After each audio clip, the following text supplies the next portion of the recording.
2.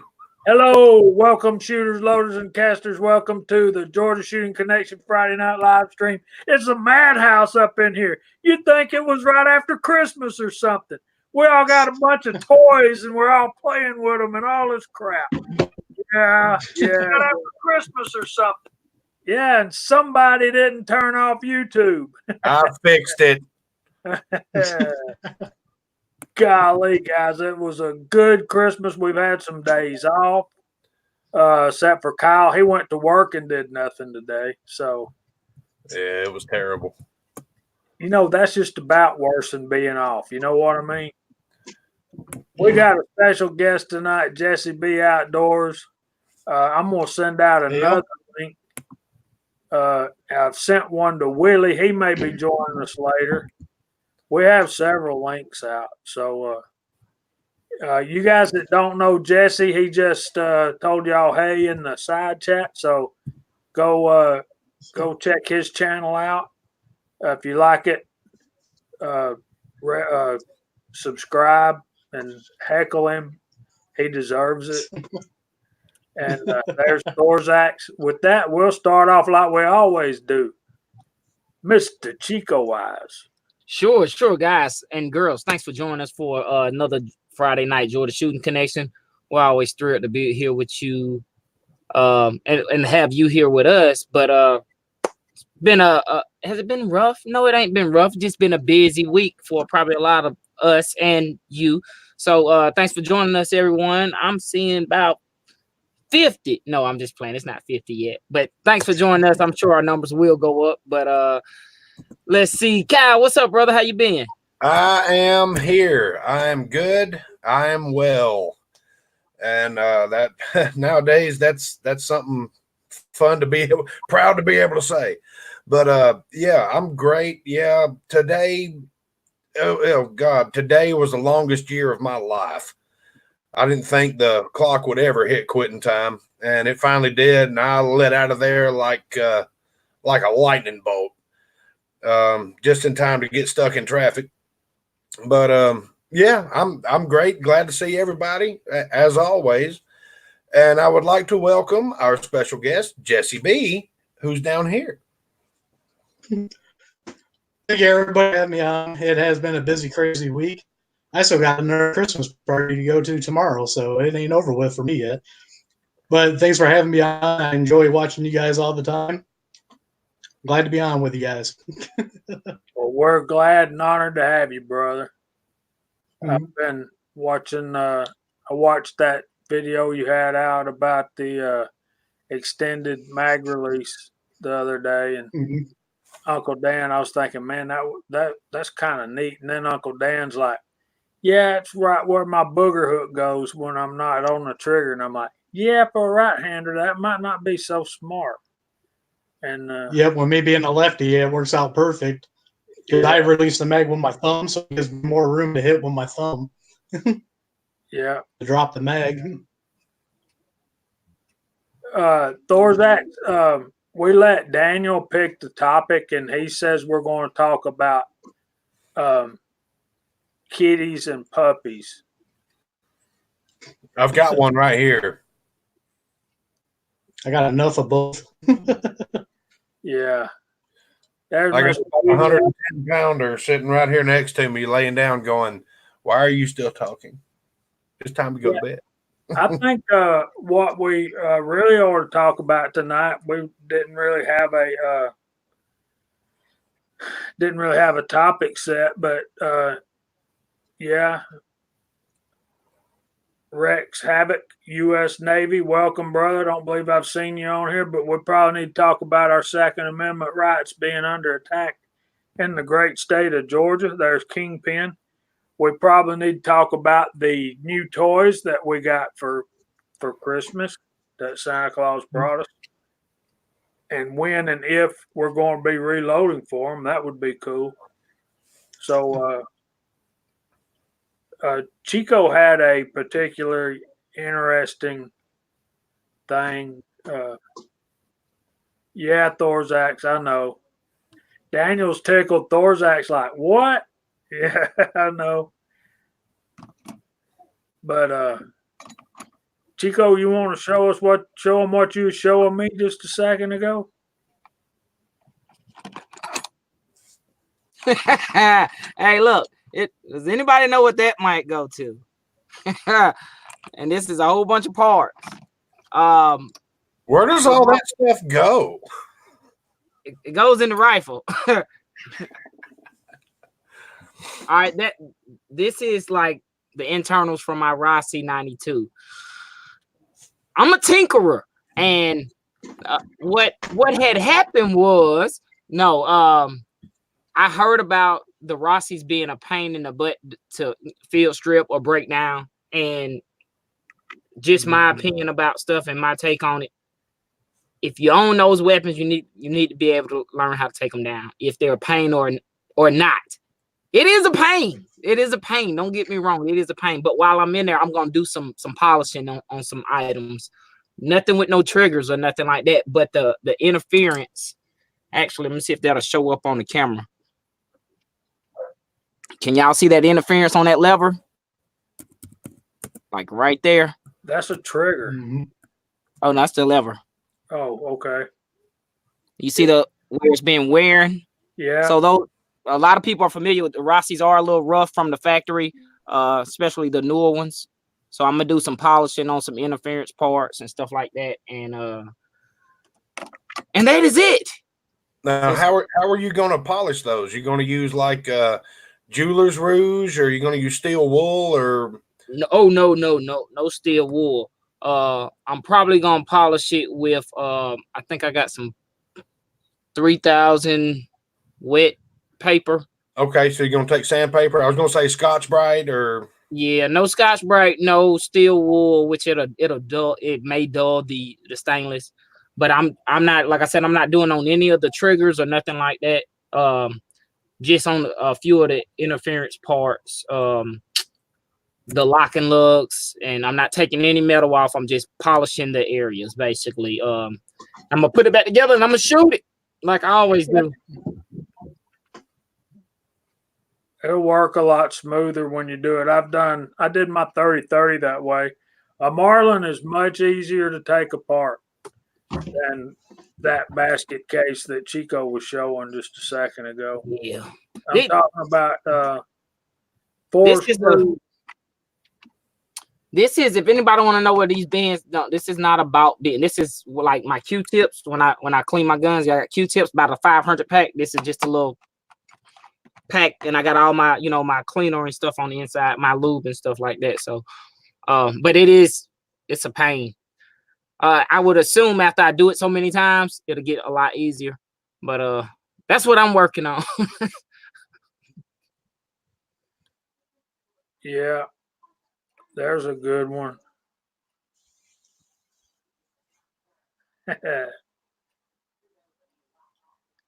What I used was I'll use quadruple steel wool with the edge red to get all the old gunk off of it. Yeah, don't be afraid of that. That's your friend, Chico. And then, so like you said, some very fine sandpaper. And then I'll take my Dremel tool with the little cloth drums with some polishing compound and really work it to what Thorzak said, till it shines like a diamond. Now, that polishing compound, what kind of polishing? I've looked at a lot of it and heard a lot. I don't think I can use my new finish, right? I don't know. I don't think so. no. Like a clay bar or something, right? Clay bar. They call it jeweler's rouge, and you can get white, brown, green, yellow, and all the colors mean different grittiness, viscosity, or whatever. Green is generally the fine one. White is a little more coarse. Brown's kind of medium. Yellow, I'm not familiar with it. I just don't even bother with it. But yeah, you get a little bit of that on a grinding wheel, a cotton grinding wheel, or a Dremel tool or something like that, and you can just go to town and you can watch it just totally smooth everything out, and it works really great for sharpening knives too. And it in no way takes any material off. It's just getting your tooling marks. Is anybody have that locally? I gotta order that online. Harbor Freight. Do they? Okay, I'm gonna have to. And stop by the house. I'll give you some. Jesse might know a little bit about this, but typically to me it seems like the darker the color, the rougher the grip, the more it's going to take off. And I see James. I was looking for stones. I couldn't find any locally, and so I end up having some. I think I got some 3000 grit wet sandpaper. I used to do model cars, like when I was younger. So modeling, doing wet sanding and stuff like them. So, but I seen Flicks and I seen Mothers at Walmart last night, and I was just like, you know what, I'm gonna wait because I'll probably ask that question. I figure it was a good question to ask. So, but yeah, I'm staying away from the trigger because I want that trigger to be. I want it to be safe. You understand? With that, I'm not gonna polish it. I'm not gonna mess with it. The Rossies, if a lot of people know, the older stuff was a lot better built and a lot more detailed, but a lot of stuff, the newer stuff now is a little kind of rough sometimes. So that's what I'm working on. Y'all pray for me. I'll pray for you, brother. I'll pray for you. The Flitz is really good for like removing rust and stuff from knife blades or tools or something like that. From what I read, the green was the finer, and the white was the coarser. It may just be the company that I bought the stuff from, but I'm not an expert in this at all. But I know the green compound will whip your knife right back into shape.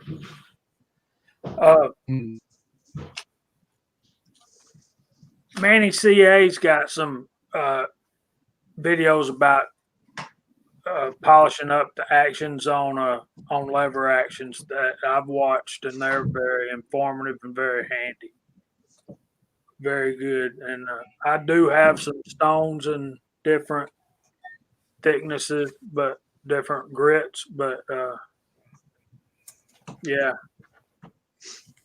green is fine's what Ozark's saying. Ozark, check your email. Don't you be huffing and puffing at me. Thank you for resending it to me, Jamie. Hey, man, we're glad to have you. Did you have a good Christmas? I did. Thank you. Seeing my grandson open those packages was the best thing ever. And of course, my best present was this stupid thing. God bless you, Willie. Good to have you on here, bro. Thank you, my friend. Just playing with it right now, changing my socks, man. Trying to get the damn thing to go back on. There we go. I got it. But I hope you all had a wonderful Christmas also. Jesse, it's good to see you, my friend. Good to see you, too. That's pretty interesting. Like the old bunt lines from back in the day.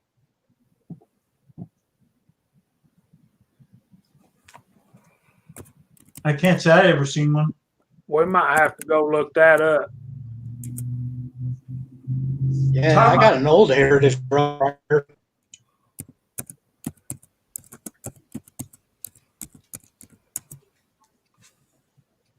Hey, I don't see pink shoes here. I hear the keyboard.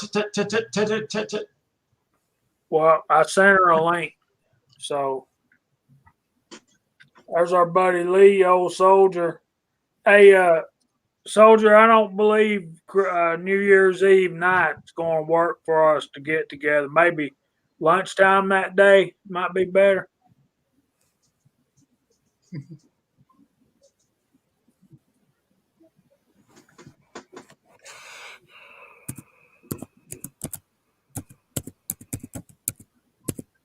Yeah, that might be pretty fun, Paul. I've got one of those Rough Riders with the conversion, 22 and 22 Magnum, 22 long rifles. I got one that's just 22.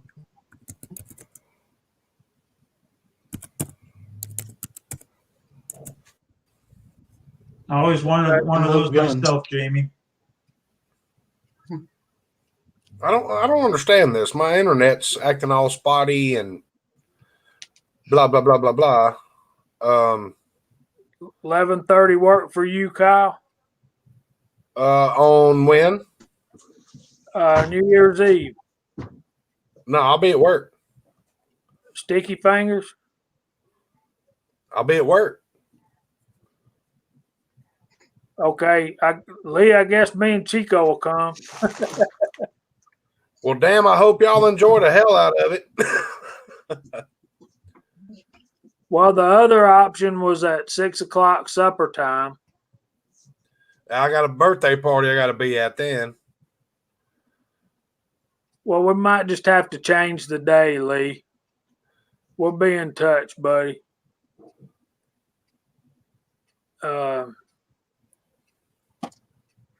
Maybe Sunday.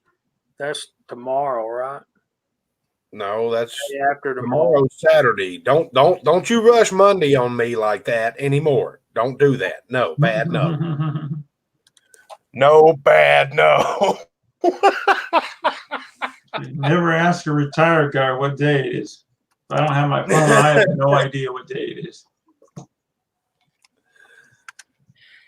Kingpin, they do have good iced tea, but that ain't why we're going, brother. They got some ribs that make your tongue slap your brains out. Hell yeah. Slap you naked and hide your clothes. Now, I need you guys to recommend a good channel for knife sharpening. I need to learn how to sharpen knives. I can't sharpen a damn butter knife, I'll tell you that much. Here's you a good one. Well, text it to me, Kyle, when you remember it. Yeah. 'Cause I need He'll to remember. learn He'll how to. find it soon. Oh yeah, I need to learn how to sharpen knives. I can't do it at all. What equipment do you have? Well, I will buy new stones. Let's put it that way. I have a straight razor stone right now. Was it a 1800 grit stone for straight razors? Yeah, 1,000 or 3,000 probably. Oh God. That's the only thing I sharpen after I get it professionally sharpened. I keep it sharp and I strap it, of course. There's a guy. He's an Asian gentleman that is a professional chef that is sharpening, like, he's got, I don't know, $1,000 knives that he uses at work every day. And he says, I get to work early every day and I hit him on the stone real quick. I strop him up real quick and I'm good to go. What is his name's Ricky. Ricky Biden. Yeah, Kenny's going to send me a link right now. He just said. And thank you, Mark. Yeah, hell, Mark can tell you anything you need to know. Hell, he makes the damn thing. I know. I need to resharpen his. I built that one out already.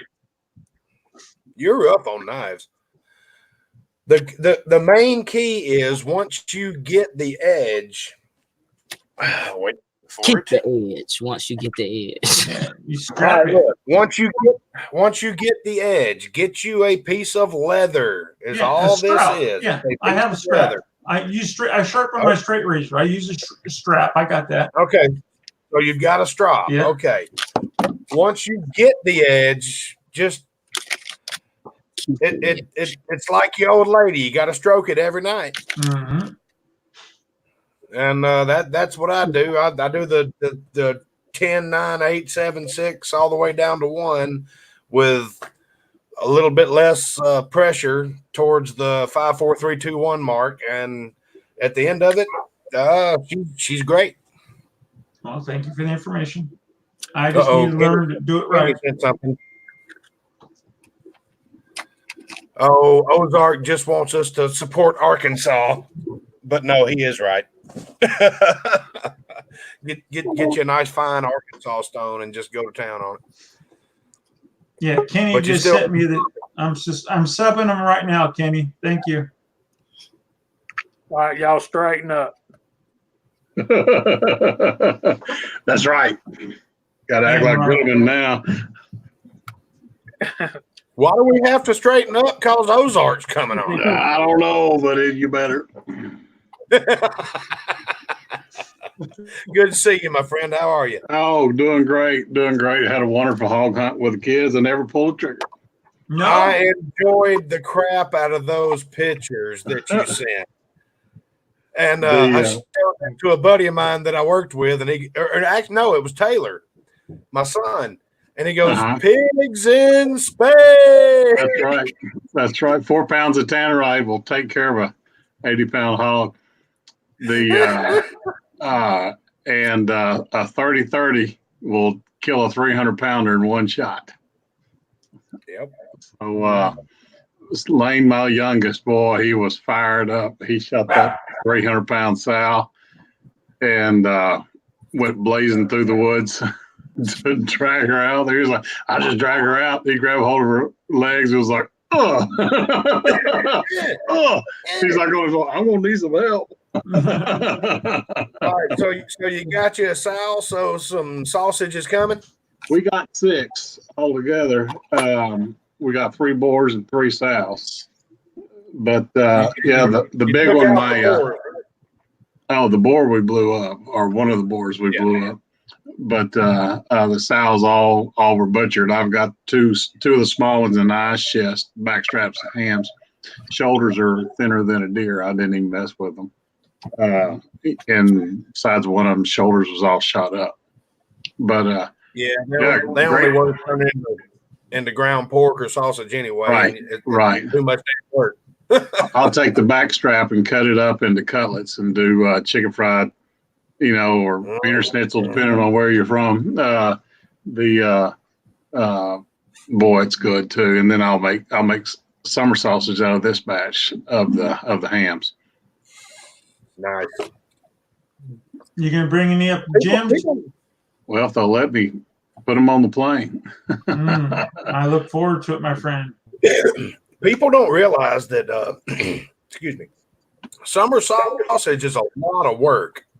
You got to grind everything up, mix the fat in, season everything, stuff the casings, let it sit, and then smoke it the next day. Yeah.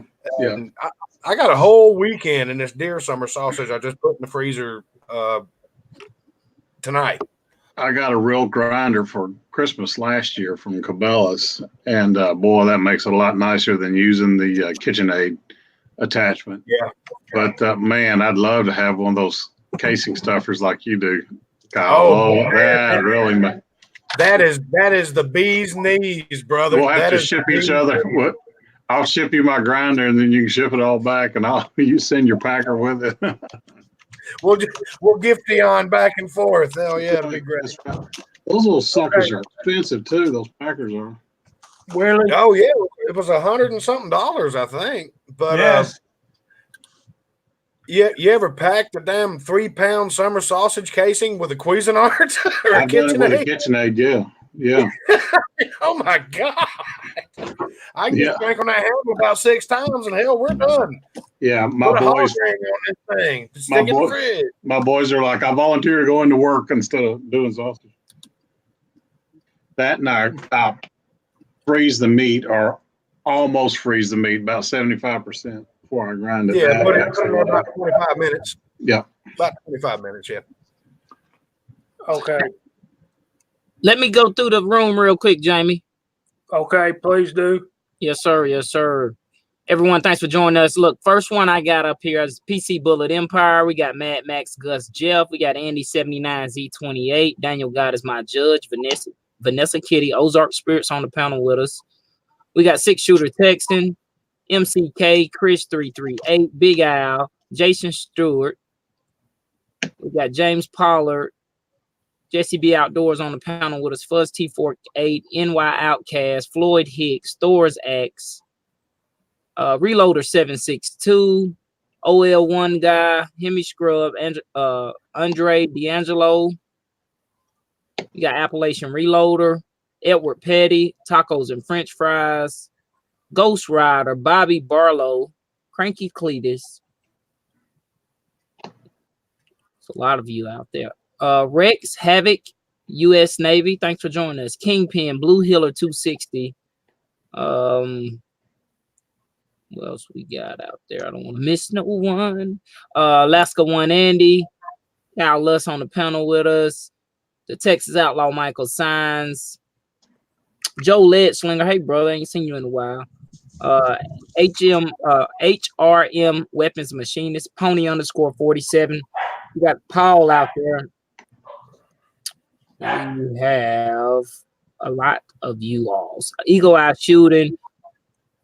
Thoughts of an Old Soldier. Willie Bullet Man's on the panel with us. And I'm still scrolling. Make sure. Yeah, you got some folks that just jumped in our roll call on the side chat. Raleigh, NYC Reloader. Thanks, brother, for the card. I really appreciate it. V-Borg. And I think that's it. Broke Loader. Hey, brother. Thanks, everyone, for joining us. Georgia Friday Shooting Connection. I'm sorry. Friday night, Georgia Shooting Connection. It's been a week, trust me. I've been burning boxes and stuff like that, all those Christmas stuff. So thanks for joining us. Y'all continue on. I'm gonna cut off my camera. I gotta take care of some house cleaning, but I can still hear y'all. I am listening and watching. Don't be talking about Chico like he ain't even here. Right, because I'm here. All right. This is So what you're saying is, Willie. Willie, this little thing right here is probably not the best thing you can use on a good knife. I have one. It's the Smiths, and that's from Arkansas.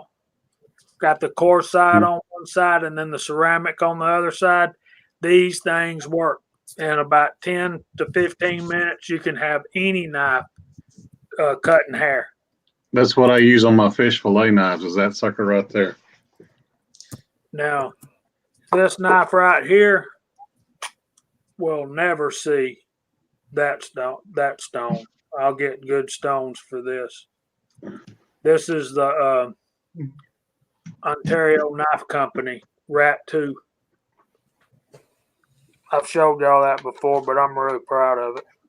Yeah, I have one of those. I just never trusted it, so I never used it. Well, you can trust it and you can use it, and it will do you a fine job, sir. Now, Kenny said something about a work sharp machine earlier. Yep, work sharp's good. I had a buddy, my hunting buddy that you see me hunting deer with and killing these deer and stuff. He bought one of those and he used it, and I don't know if he wasn't doing something right or anyway, but his wife told him, said, "You need to try that thing Jamie gave you," because he put it aside and didn't use it, and she took it to the kitchen. She started using it on her kitchen knives, and she said that thing worked. Was it the little, like the belt sander work sharp, or the table mounted? It was one that runs about $100. I don't know what it was, but he paid a good chunk of money for it. And He wasn't holding the blade right. He wasn't holding the blade right. I've seen those belt sander one on TV. It's just out of my price range. Well, here's what I use if I'm taking one to a stone.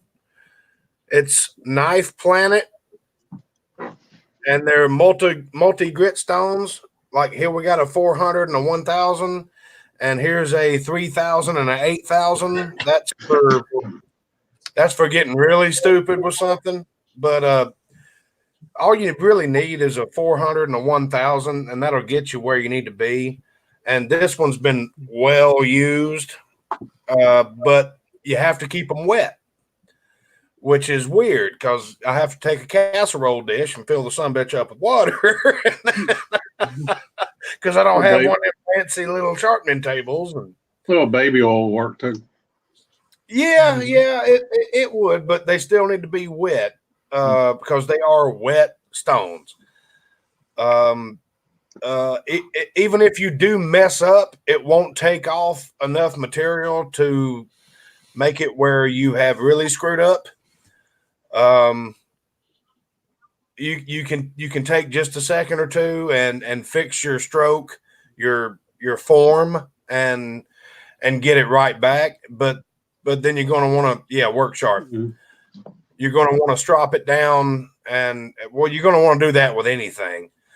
But somebody said earlier that I think it was Thor's axe said stropping a knife doesn't give it a really good edge that lasts a long time. Thing about it is I use my knives every day. No matter what it is, I use a knife every day. I'll take it to a stone about once every 4 months, but I'll just drop it when I get home while I'm watching YouTube videos. Just whoop, whoop, whoop, whoop, whoop, whoop. You know, the 10, 9, 8, 7, 6, 5, 4, 3, 2.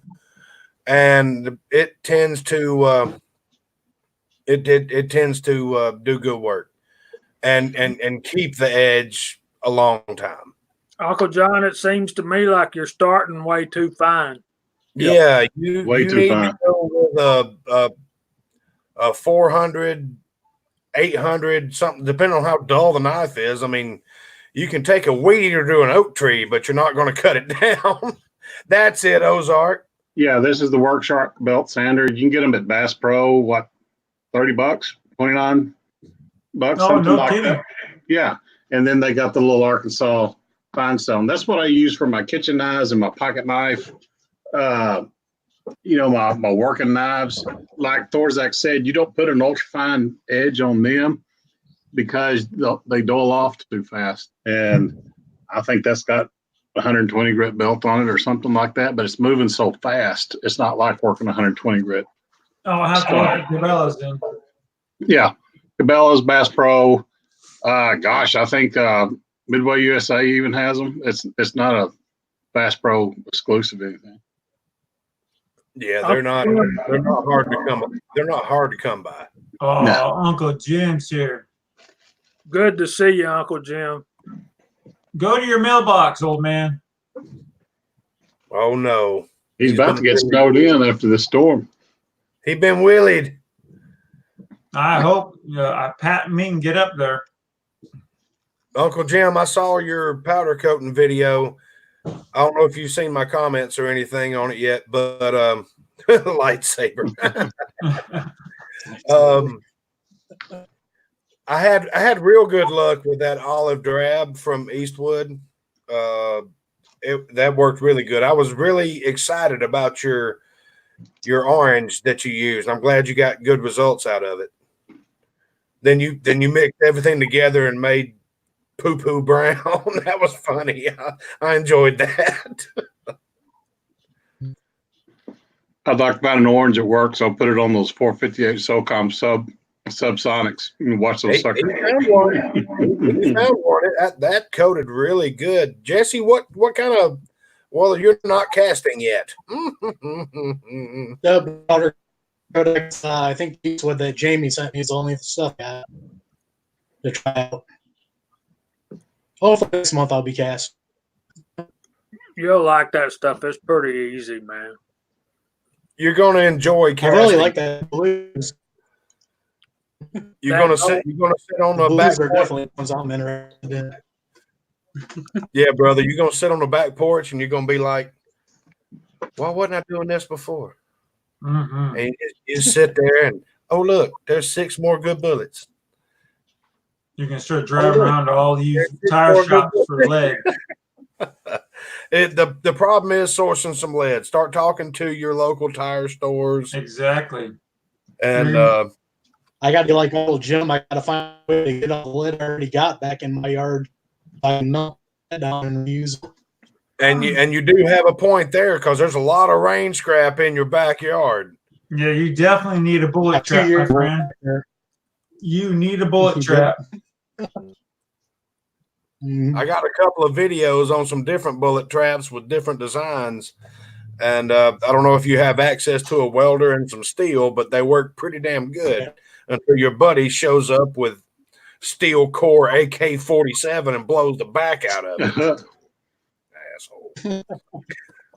I like those pipe bullet traps made out of the pipes.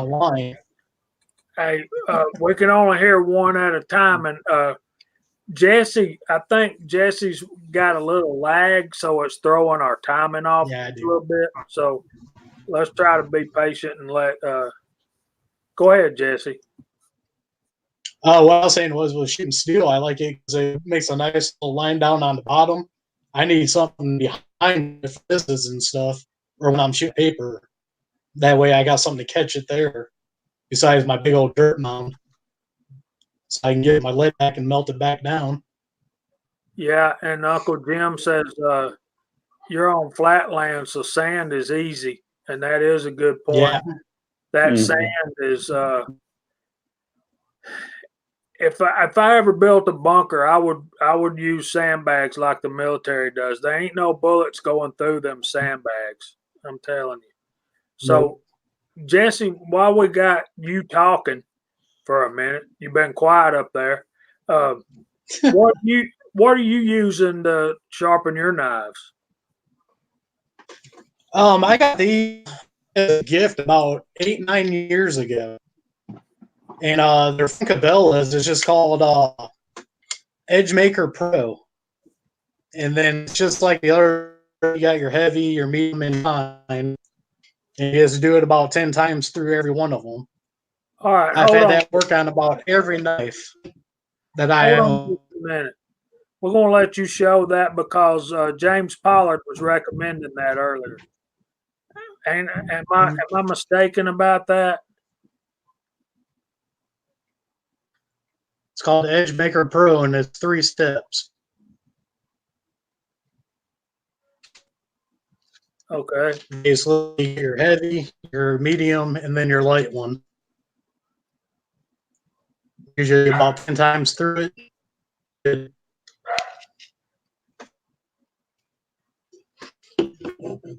That's pretty cool, man. Now, where did you get those? I got them for a gift from somebody, but they said they got them at Cabela's, but it was. So James said, "Yep, that's what he's talking about. They work good." So there you go. Wonder how expensive they are. We'll have to put Chico on the task of finding out how much those EdgeMaker Pros. What's that? A sharpening stone? Yes. It's a system, really. Chico wants to know about rated blades.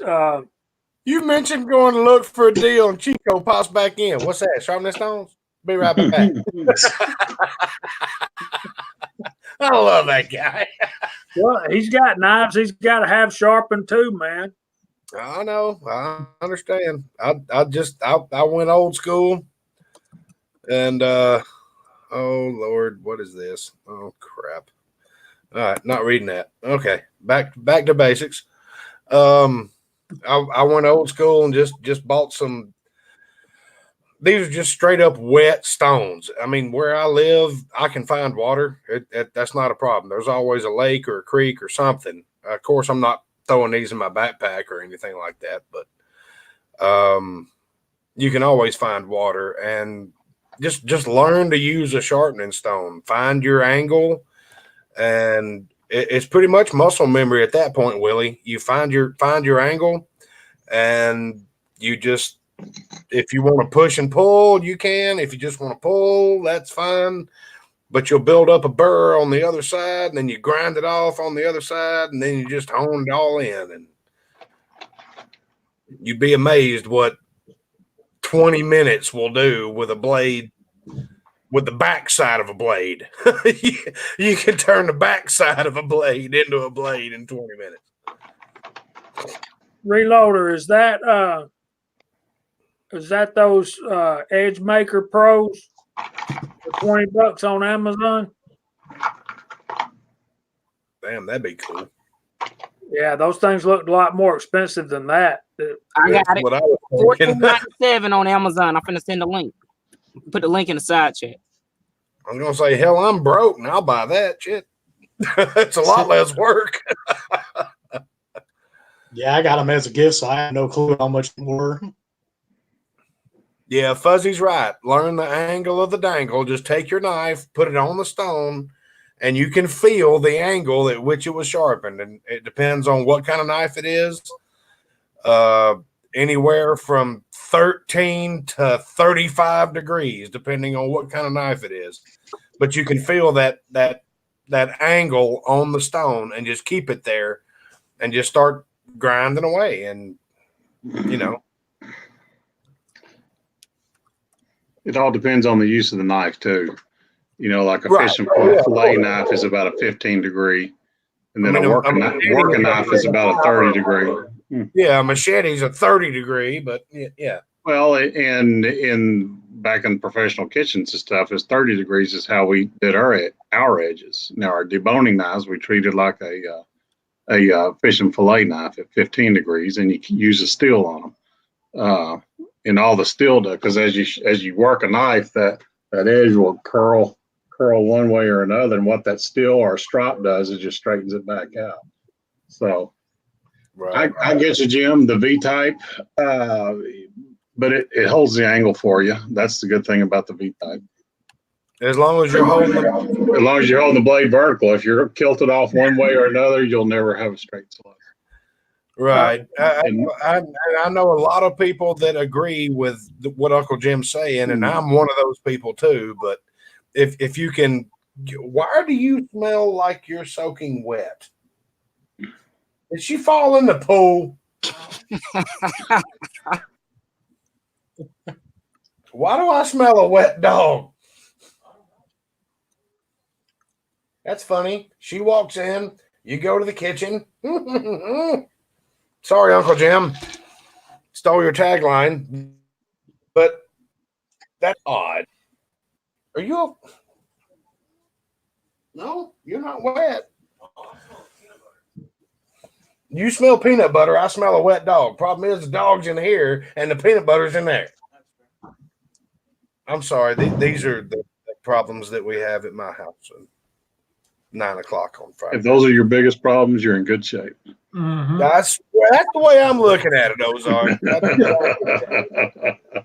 Kingpin, I don't know. We'll just have to ask them. Anybody use ceramic blades? I've had some. They stay sharp for a long time. They're great for the kitchen. They're, in my personal opinion, they're not worth a crap for out in the woods. Well, and they're extremely brittle, and if the tips will break on you like that. So, as long as you really take care of them and don't let somebody throw them in the dishwasher or clang them around with a bunch of other dishes or something like that, you chip that edge, it's there forever. Yep. That's the only downfall is you can't sharpen that ceramic once it does go bad. You got to do a lot of grinding to get that off. They're great for the kitchen if you're using them on a nice cutting board and all that, and that's all you're doing is just meal prep and meat cutting and everything. That's all you're doing, veggie cutting. You're not going to take it outside and feather stick a pine tree. I mean, it's not going to happen. The other thing is buy a decent quality knife, decent quality blade. If your kitchen knives are angled on one side, they're straight on one side and angled on the other, throw that crap in the trash. Only thing it's good for is picking vegetables in the garden. But a good quality knife, buy them one at a time. Get you a Forstner, get you a Hinkle, get you something like that, or even more. Bostovs are too damn expensive for what you get. But I'm talking kitchen knives. Very good knife. For inside the kitchen, Hinkle's a very good knife. Correct. I've sold a lot of those 7.62 back in the day when I was selling hunting and fishing equipment. around the lakes around here, Lake Lanier, Lake Altoona, Lake Eufaula. Those Lansky systems were the thing back in the 80s. I don't know if you can still buy them or if they even still make them. But the thing about that was you clamped the knife in and it held the edge. You had that perfect edge with the stone. You moved the stone and not the knife, if I remember correctly. Those were pretty. Blow me up, Jamie. Chris 338 asking about Chicago cutlery. It is it's not a real hard steel that Chicago cutlery has. It sharpens easy, but it also dulls easy. Yep, there's your good deal. Mm-hmm. It's a very good knife. This knife has been in the family that I know of 20 years. Mm-hmm. And it's got little micro edges on it. But like what you said, if it's sharpened on one side but flat on the other, that's the way these Henkel's Eversharps are, but they're micro grooved. This knife has never been sharpened, and I will take this to any deer that comes in the house. Mm-hmm. And it's been in the house for 20 years, and we use the hell out of it. Right. I'm talking about the old Ginsu knives. That's Oh yeah. We're not filleting tomatoes. No, we're not doing that. Don't watch Willie. You can still get them then. That's pretty cool. I'm gonna see if I can find one. Oh, buddy.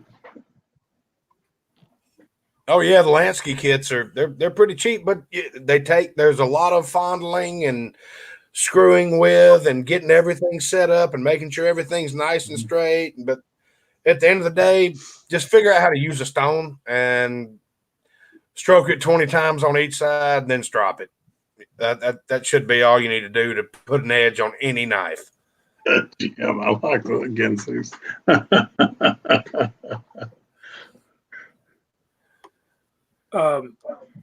We had a question. I think it was Kingpin was asking about serrated knives. Serrated knives, I don't think you have to have that good an edge on them. You just need to. What I use, and I know I'm gonna get made fun of for this, but let me see if I can show you. These knives, like this is a Gerber. Used to be a very good knife, but now it's made in China. But you can see the serrated part right there. The rope cutter. Uh-huh. I'll take a chainsaw file and just hit it a couple of licks on each side, and yeah. Big E, what's still in production? The Lansky. The problem with Henkel's knives is they're not cheap. No, but you'll use them a lot. Right. Do it. That's why I like the Forstners. Forstners are, and you can buy them online all day long. You can buy a deboning knife, $25 to $40. They're French blades, kitchen knives, chopping knife, whatever you want to call it. $50, $60. I got a big sickle blade in there, scimitar that I use for cutting meat. It's probably $75 knife. So those same knives from Henkel will be 5 times that much. Yeah, but it's the same. It's the same steel and it's plastic handles, so it's more durable to me. You don't have to baby them. They are not cheap, but they are good knives. And it's the dull knife that'll cut you. Mm-hmm. I know that. I like what Thorzak's just said. There's 3 stages of sharp. There's sharp. There's really sharp. Then there's, oh my God, that shit's sharp.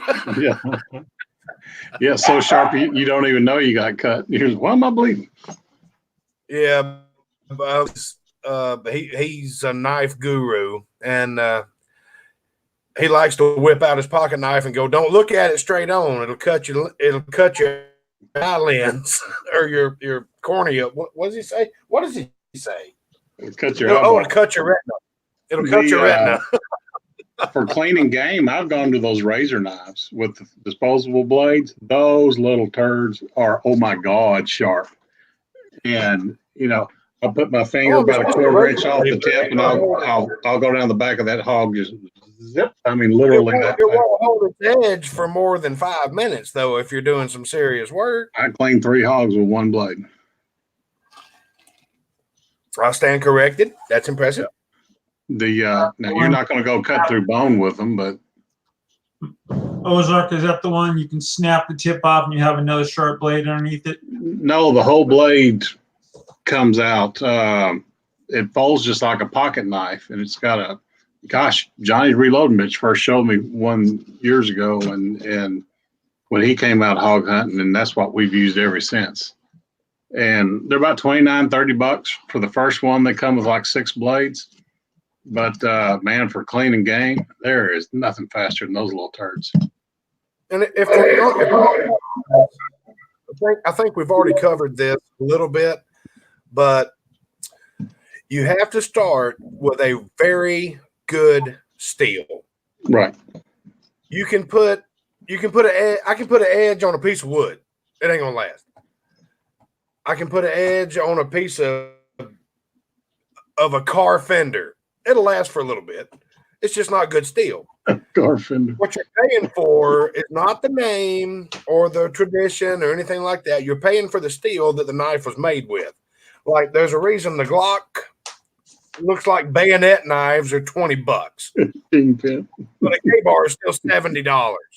It's a lot better steel. You take that K-bar and you can do anything you want to with it, and it'll stay sharp. And then once you do have to sharpen it, you're going to have to work to sharpen it, but you're also going to have to work to dull it again. Right. So, As long as it's not cheap Chinese K-bar. There's a lot of those on the market. There are. Big Five sells a ton of those Chinese K-bars. Mine's in the closet behind me, and I've had it since I was 12 years old, and I've sharpened it once. And I've dug holes with it. And I've sharpened it once. I mean, that's good steel right there. Kingpin, you've heard that saying, death by 1,000 paper cuts? Those things are aggravating, man. I've never sliced my steak with a piece of paper, but I've cut myself tons of times. That's great. I love that. Well, hey, Idaho. How you, brother?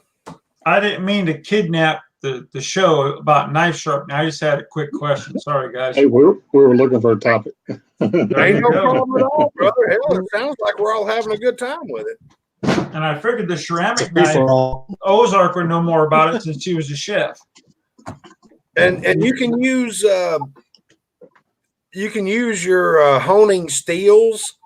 That's good if you've already got a sharp knife and you're just wanting to touch it up and smooth out any micro abrasions on the edge. You can take it to a honing steel real quick, 30 seconds, and that baby's good to go. It does essentially what the leather straw. 15 times each side of the knife is all it takes. Yeah, it just polishes what's there. It doesn't create anything. It just polishes what's there. I agree, Uncle Jim. Chinese blades won't hold nothing.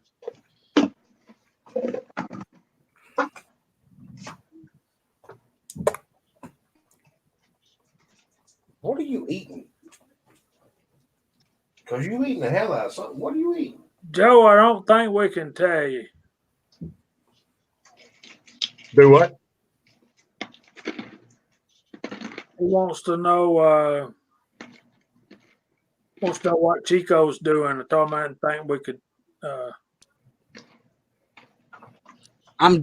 I was drilling. I'm tinkering with one of my molds. Actually, I'll tell you the truth. This is what I'm doing. This is the facts. My house point mold from NOE. When I set it up, I used 2 of the deep pins, 1 shallow pin, and 1 of the flat nose pins. So when I started casting, it seemed like my flat nose bullet had a divot. So the pin didn't seem to be I could probably buff it down, but I don't want to do it. So I'm just putting a piece of Coke, like soda can up on it to pull that pin out of the mold a little bit so it'll be a little bit more flush, if that makes sense. Let me see, do I have one of these bullets over here? Yeah, right here. And adjust those guides on the side of the mold there, Chico. Can y'all see the little? Yeah. Hold on a second.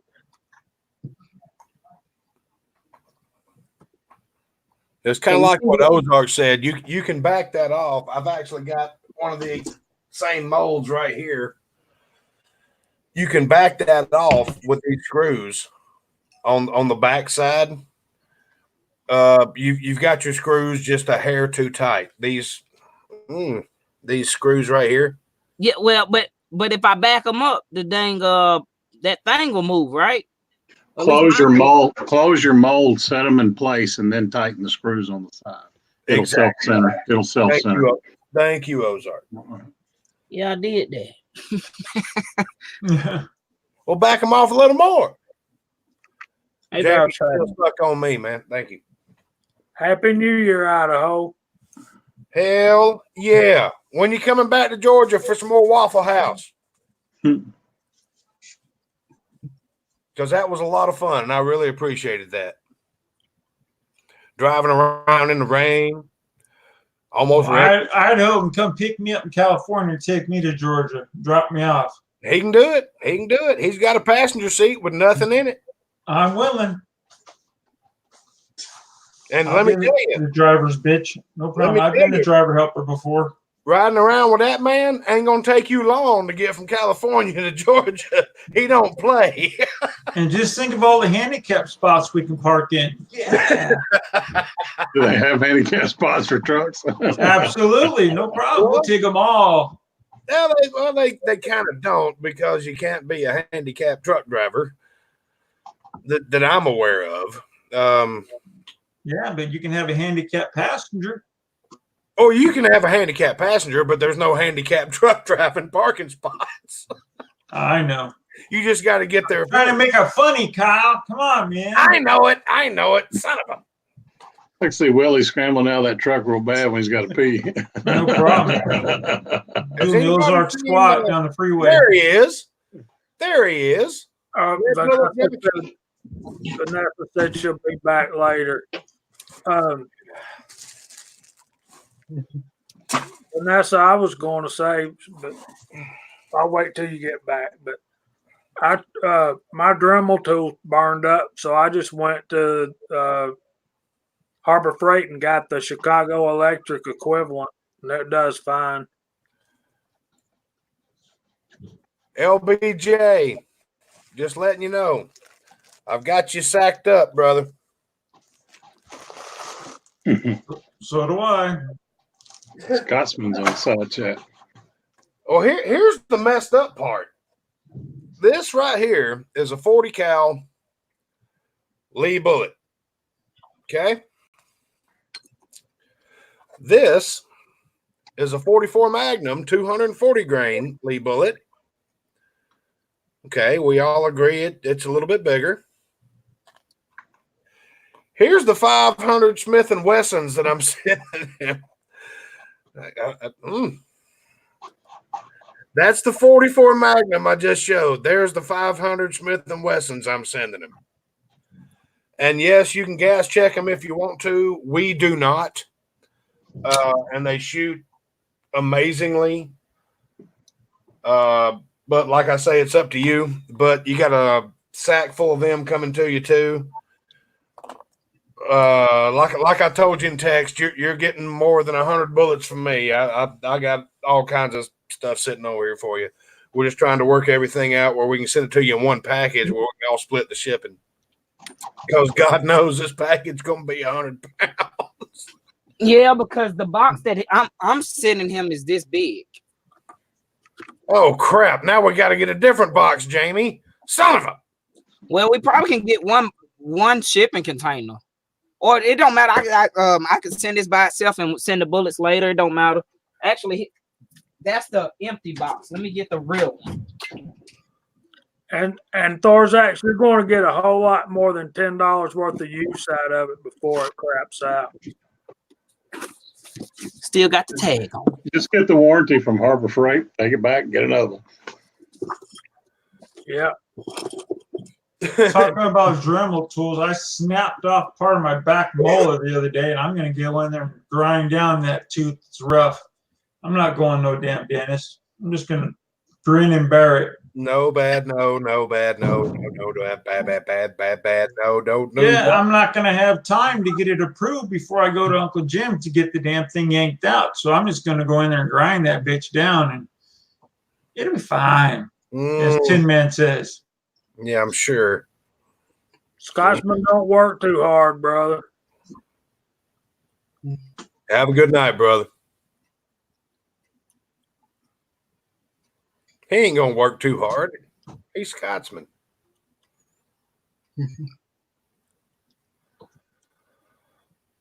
It still has that new Lee press smell. That's funny. That's funny. Yeah, Johnny's reloading benches on that marathon video he had, that 22-250. At the end, he's like, yeah, I bought me one of these Lee bench primes. And I was like, no. You'll love it for the first 5 bullets, then it'll break. Now, which press is that? That the bench primer.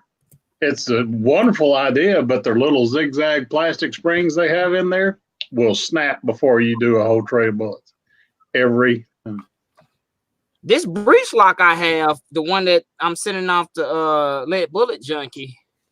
I like this little press. I see it in a lot of it's a Challenger. I'm sorry. It's a breech lock is the locking system, but it's a Challenger press. And I like this little thing, you know.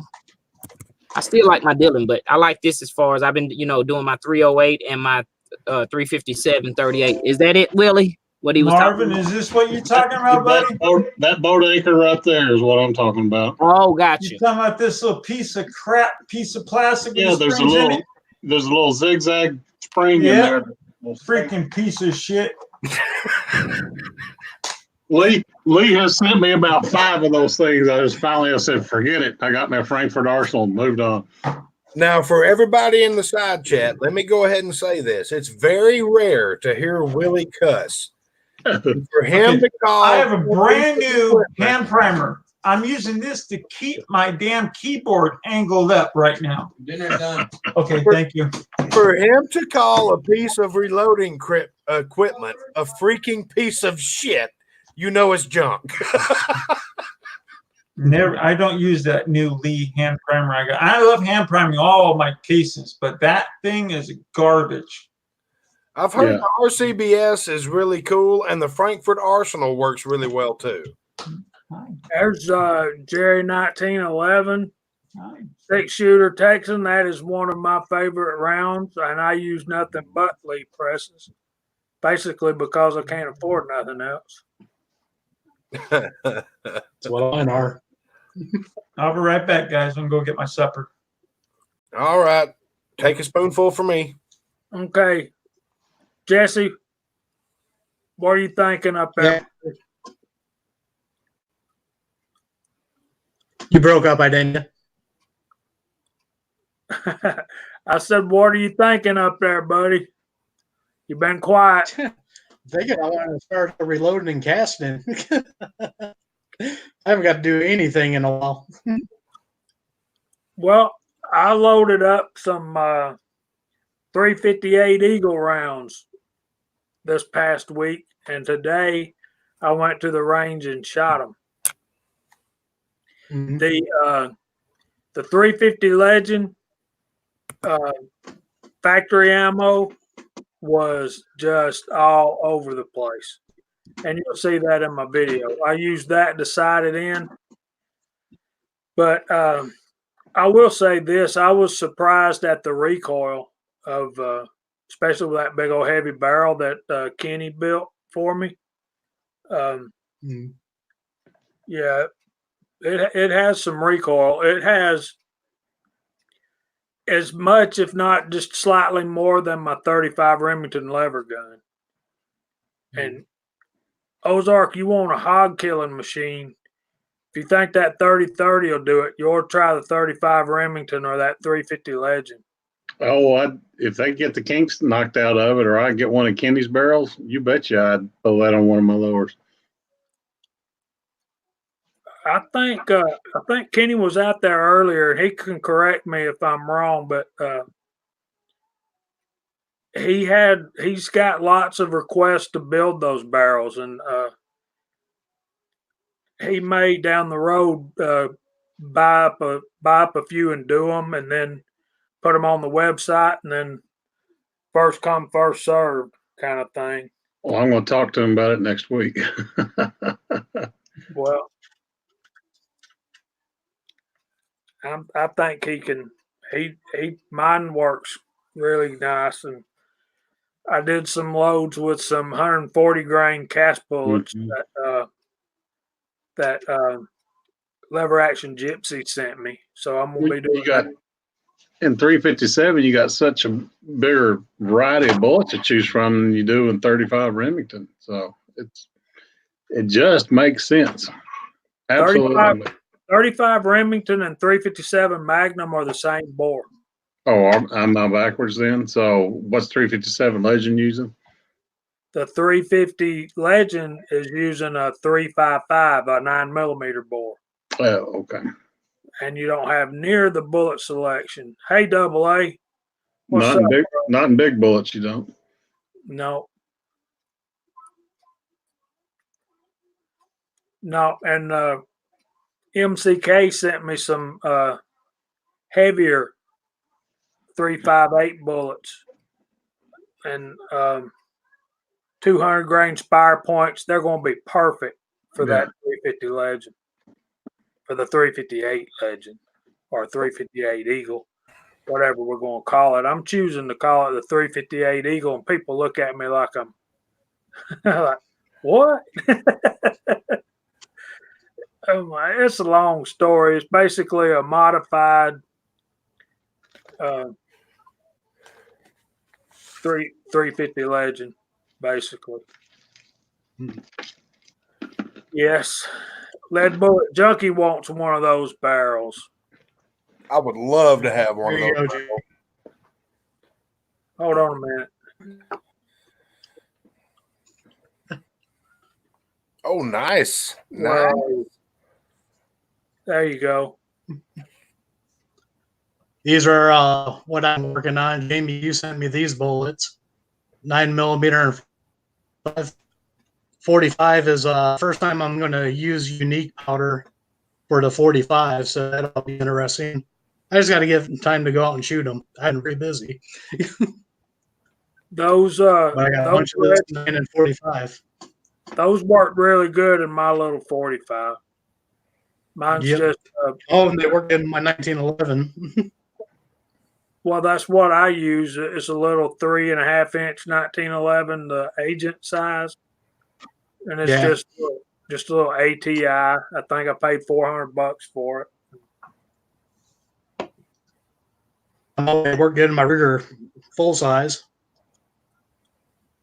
but I got some loaded up. Unique HP 38 and CF pistol. I got them loaded up with her now. I just got to get out and shoot them.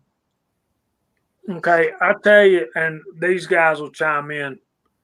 For accuracy, particularly in 9mm, I really like the tight group. For the 45 ACP, I seem to get more velocity and accuracy with power pistol. I love power pistol and the 45. I've gone through about 3 8-pound jugs.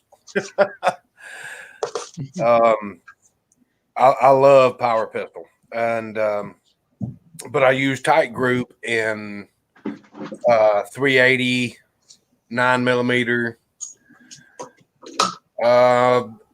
It's a toss up between Unique and Trail Boss or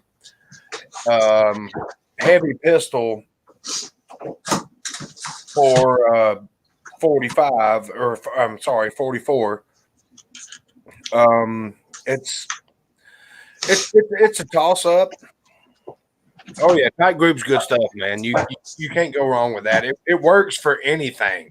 It's just personal preference at that point.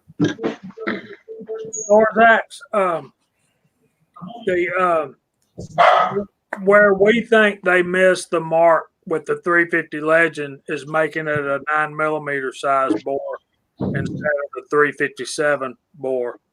It's 355 instead of 357. And you would think, you could just, size them down, but it just don't work out the way we were thinking it was going to. And that's the reason I was so glad to get that 358 barrel and then get Kenny to machine it and chamber it for me. So, yeah.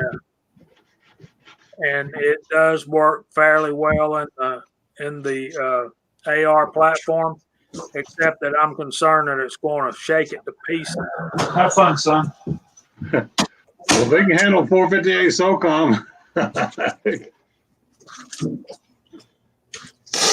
Go to an H3 buffer. Try that. Yeah, Jamie, And, it won't shake the gun loose. And an A1 stock or A1 gas or hell, what am I trying to say? Oh my God, Mom! What the fuck do you think I just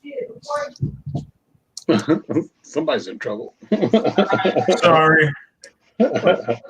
Biggie, that remains to be seen. I plan on taking mine out.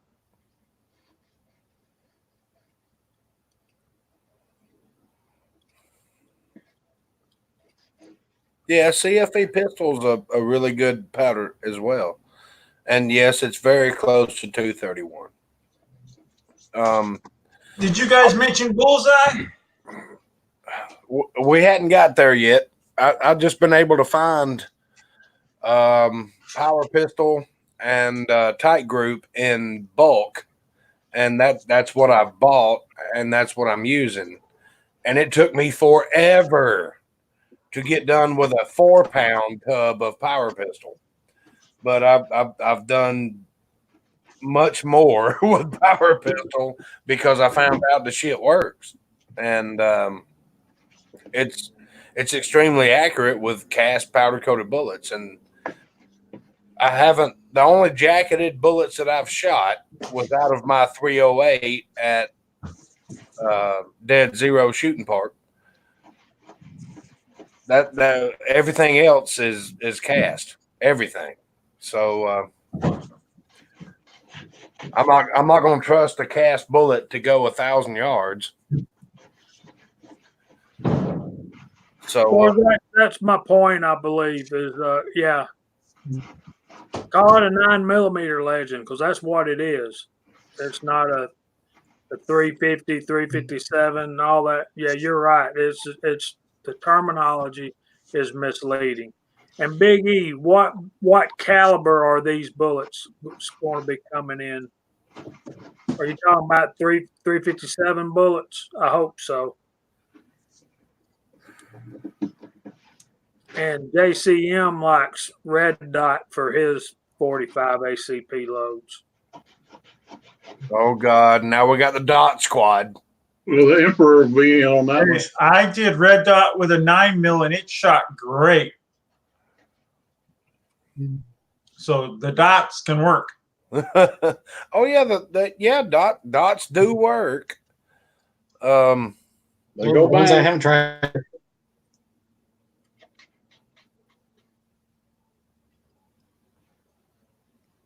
Say that again, Jesse. Said I haven't tried any of the dots yet. I need to get my hands on some since I'm on the kick using different powders. I got 4 different pistol ones up here right now and 3 different rifle ones. I've just been on the kick and every once in a while I'll go buy a jar of something just to try it out. That happens. And then you can be sitting here on a live stream one night and you can take a look over there on the top shelf of your closet and you got a row of powders this wide, 3 deep. Yep, I'm gonna have to get a shelving just for my powders.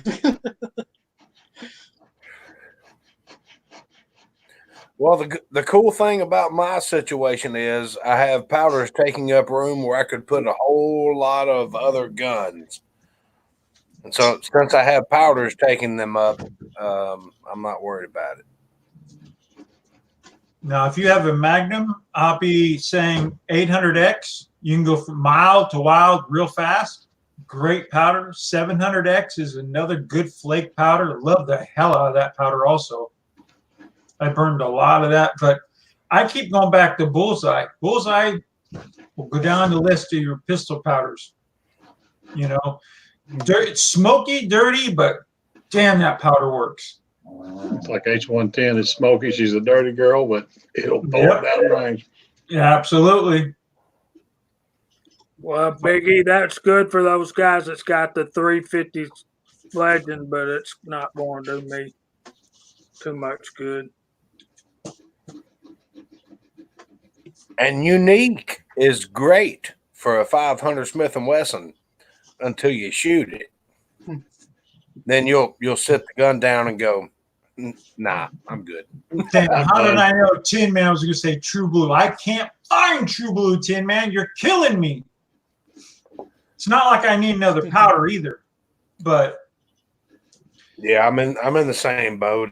Everybody's been saying, try this, try that, try this, try that. I've been trying this. I've been trying that. $28 a pop, $30, $35 a pop. Oh yeah. Yeah, I got a shit ton of powders that I just don't like. You know. That's the other thing I like about H110. It's like $23 a jug.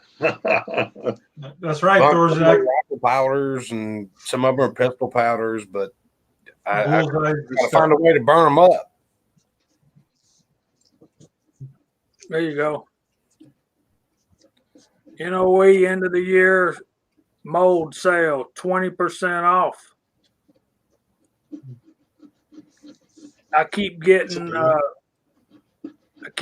flyers in the mail from Midway. They're having a pretty good sale on right now too. And Emperor, I believe JCM said that was the same thing. That's the cool thing for Lead Bullet Junkie. He's got a lot of NOE bullets coming to him. That the mold wasn't available. This is a taco exclusive mold. I think you're going to love it.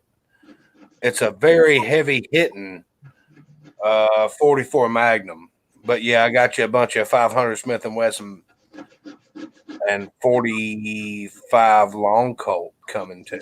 So it's gonna be good. Who's got a dog right next to him? No, I'm standing. I'll put it on mute.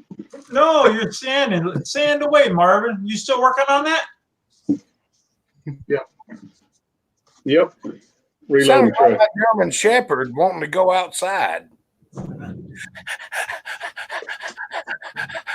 These little trays you can't get a power sander in. So guess what? I got about 10 hours of hand sanding in a little bird. So Is that a loading tray you're doing? yep. Nice. Cool. Now you only got to make like 15 more of those for us. No. I was waiting for that to come out real fast. Nope. He'll sell you the blueprint.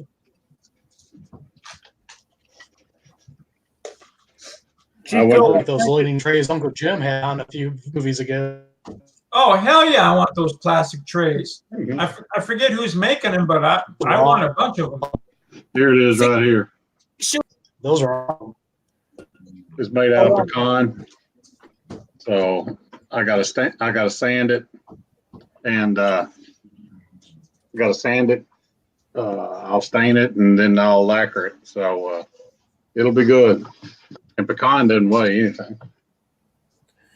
MCK got some of those. Hey, Mario's here.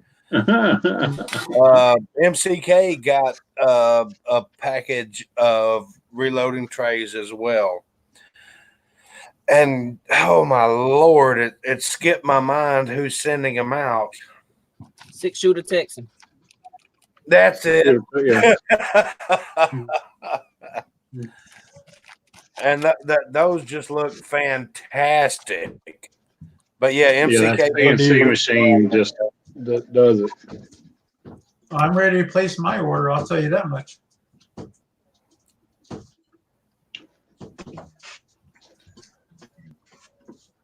Chico, you want to do your thing, brother? For sure. Let me pull it up. Let me do the pop out. Let me try to do it different. Let's do the let me start off by doing the participants. Okay, we got Orman and Axis, Big E, Chris 338, James Pollard, JCM 45, Jerry 1911, Let Bullet Junkie, Mario Molson, PC Bullet Empire, Raflick, Rachi, Red Raider Reloading, Reloader 762, Six Shooter Texan, Texas Outlaw Michael Science, Thor Zax, Tin Man, and Uncle Jim. And I know it's more of you out there, but who can send me a KTM or T-Max 500? Okay, I believe that I think you're in the wrong chat, but thank you for joining us anyway. Six Shooter Texan, Mario Molson. I'm going back through the comments. JCM 45, Tin Man, Jerry 1911. He said, I think you're in the wrong chat. Let Bullet Junkie, James Pollard, Chris 338. Damn it, I'm damn near spit my dinner across the room, Chico. Damn it. Thor Zax, Appalachian Reloader. I don't know. Everyone is welcome to come to the Georgia Shooting Connection. But I got a TT 225 over here you can buy for $2,000 though, if you want to buy that. Yamaha. Lead Bullet Junk. Hey, that's everyone. Hey, guys and girls, thanks for joining us. Even the people who are special like that. So yeah, Georgia Shooting Connection. We love to have all the comments and the participation and all of that. I've got some. I know y'all was talking about. I got that. What is it? Winchester. Jamie, have you used that Winchester 296 yet? No, because it's the same as H110, and I've got an open bottle of H110. I got both of them, H110 and Winchester 296. I ain't popped neither one open, but I will. You know what? I gotta be honest with y'all. Look, I gotta be honest. This is an honest moment for me. The reason why Rossi is apart, never, and I know y'all know that, never try to slug a barrel, and I got bullets mixed up. I end up grabbing a wheel weight bullet and not a pure lead bullet. Oh. So that's why my Rossi is apart, and I was just like, kill two birds. Hammer away, buddy. Hammer away. Yeah. But I got it out. That was good. It was just, I was like, damn, this thing's not moving. And I looked, I said, oh, that's the wrong bullet I grabbed. I grabbed one of these Dirty South wheel weight. Yeah, that's throwing me off, buddy. I grabbed one of these, some of my wheel weight bullets, and I had some pure lead bullets separated, and I just grabbed the wrong one and shoved it down the barrel, looped my barrel up, and then started, going in. And it got about 6 inches down, and it was like it didn't want to move. I had to grab my brass rod and pound away. But luckily, I didn't damage my barrel, none of my lands or my grooves, and so that's how I. You don't slug that bit. Yeah, but I do got the slug, and it worked. So I got my dimensions now, but so. I'm sorry, man. You cracked me up when you said, buddy, you in the wrong chat. Damn, I'm sorry, Chico. Are those motorcycles or something? Or? Yeah. I was not ready for that. When you said that, I damn near spit my dinner across the room, choking. I just was not, just rolled it right off the tip of your tongue. You're in the wrong chat, buddy. I'll handle this. Damn. That must be Mig playing around with this.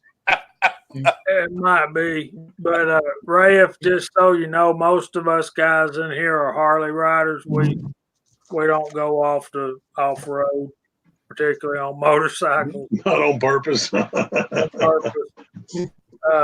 Not on purpose. Let me be the first one to say, hi, Mig. Hey, Mig. Hi, Mig. We might clean out a ditch by accident every now and then. Oh, that might be me. That's right. That might be me playing. That's what I'm saying. That might be me. Hi, Meg.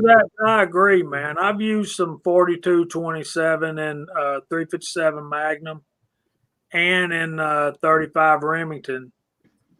And it did pretty well, just not what I'm used to. Not, It does really good work in 300 blackout. 4227 does really good work. I tried to convince, matter of fact, one member on the panel, Sir Ozark. I like little gun 4227 and 335 in 300 blackout, depending on what bullet that I'm shooting, because I've had a lot of good results in different applications with each powder. So Yeah, H110, love it. H110 little gun. The little gun stinks and it's smoky. So Thorzax, can you speak French? You might want to talk to that dude. parlez-vous français? Oui, les mig. Hopefully everything is in full. I got right back with you, Marvin. Got that H110. You got to have it. Woo. Woo! Now I still want to try it out. I got it loaded, but I haven't shot it yet. I still want to try it. What is that? Booty? Booty. Got that booty loaded all up. Now I said I was going to shoot with the leg. I just need a little bit more work with it. And I went and had an adjustment done. They took 5/8 off the tube. It was too tall, so I'm almost ready to go bang some bullets. And I can't wait till I get to go. Is that Voody 310 or 3N? What is this again? N350, I believe. That's Roger. Nancy 350. Booty. Okay, 350. Yeah. I got a bunch of Magnums loaded up with some beautiful zinc bullets that Andy Z78 sent me. And I want to go bang, bang, bang. And yes, Charles Irby, I know I need to start casting again. I know you want to know all the particulars, but I'll get there. What the hell, Uncle Jim? What do you say? Fifi. Mute myself.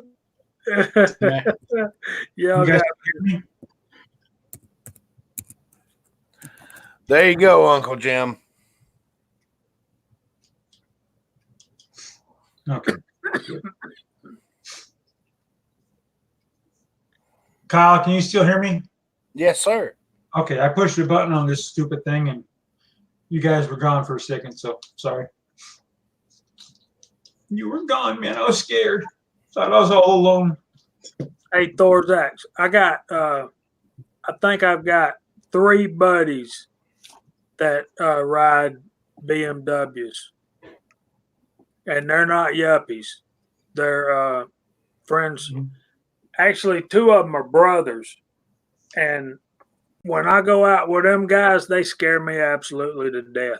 They go around curves at 70 miles an hour, and I'm on my Harley, and I'm going 40 miles an hour around the same curve, dragging my floorboards.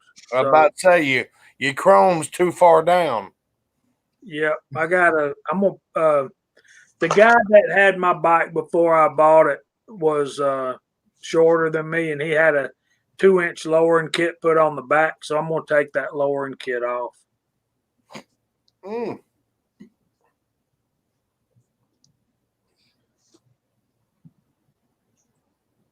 Yeah, a buddy of mine had a BMW, and he said it's like the Harley Road King.